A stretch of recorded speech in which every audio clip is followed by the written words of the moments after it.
Hi everyone, it's Anna at the Adventures in Cardboard Studio. I'm going to be showing you how to take the castle puzzle and assemble it. Let's get rid of this.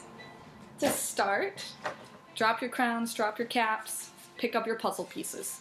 So you'll notice that there are two types of walls for this. There's the shorter ones and the taller ones, and you should have also gotten a nice little flag detail.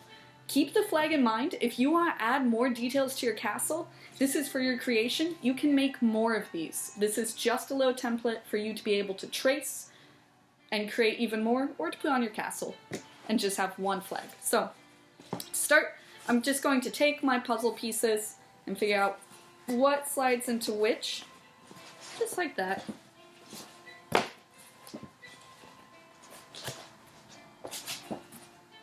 You might have to wiggle the pieces around as they were hand cut, so they're not going to be absolutely smooth.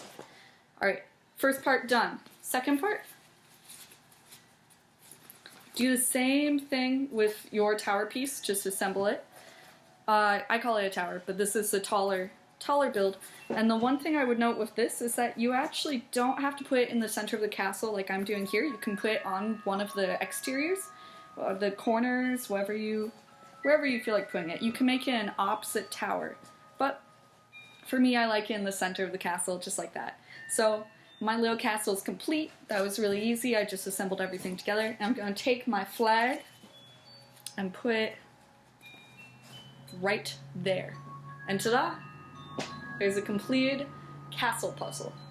Alright, remember, this is for you to customize. So you can take Sharpie to this cardboard exterior, you can draw bricks, you can draw vines growing down it, you can put in windows. If you are comfortable using X-Acto knives or small little knives or scissors, go ahead and add windows, add doors to this.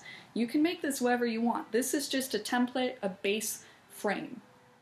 Alright, peace y'all, see ya!